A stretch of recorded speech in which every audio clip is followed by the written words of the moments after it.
La mère, qui s'était moquée souvent de la fidélité un peu sotte de ses rendez-vous avec le train, avait fini par bouleverser la chambre pour placer le lit de l'enfant le long de la fenêtre qui donnait sur le chemin de fer. Et tous les soirs, quand le sifflet de la locomotive annonçait l'arrivée du train dans la plaine, au sortir des collines, l'enfant qui allait mourir se redressait sur ses coudes, un peu plus faiblement chaque jour, et regardait par la fenêtre close toutes les splendeurs du monde défiler devant lui. Un matin, la mère, se penchant sur son petit garçon, vit de grosses larmes couler sur les taches de rousseur. Elle lui dit à très voix basse, en passant la main dans ses cheveux et en s'efforçant de ne pas trop pleurer elle-même, qu'elle ne voulait pas voir son petit garçon avoir un aussi gros chagrin, et elle essayait de savoir ce qui le décourageait tellement. « Est-ce que tu as mal ?» lui demanda-t-elle. « Où souffres-tu » Il secouait la tête en pleurant,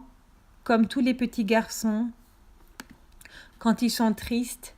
et qu'ils ont un peu honte. Et puis, d'une petite voix hachée, il expliqua avec de gros sanglots qu'il avait toujours espéré pouvoir prendre un jour le train, et il comprenait maintenant qu'il ne monterait jamais dans les trains et que le train passerait toujours si vite et sans jamais s'arrêter et que la mère dut se dépêcher de sortir vite de la pièce sous un mauvais prétexte. À partir de ce jour-là, chaque fois que la mère regardait son enfant,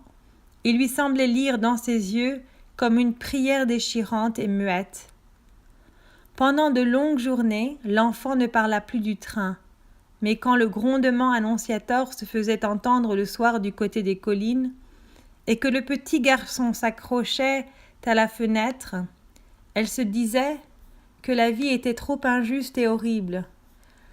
et autant qu'au petit garçon et comme lui, elle se mettait à penser à ce train qui représentait pour lui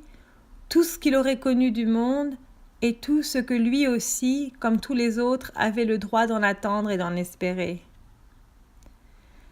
Et une nuit, alors que le petit dormait, elle parla à son mari de cette grande amitié entre l'enfant qui allait mourir et le train qui passait le soir si vite,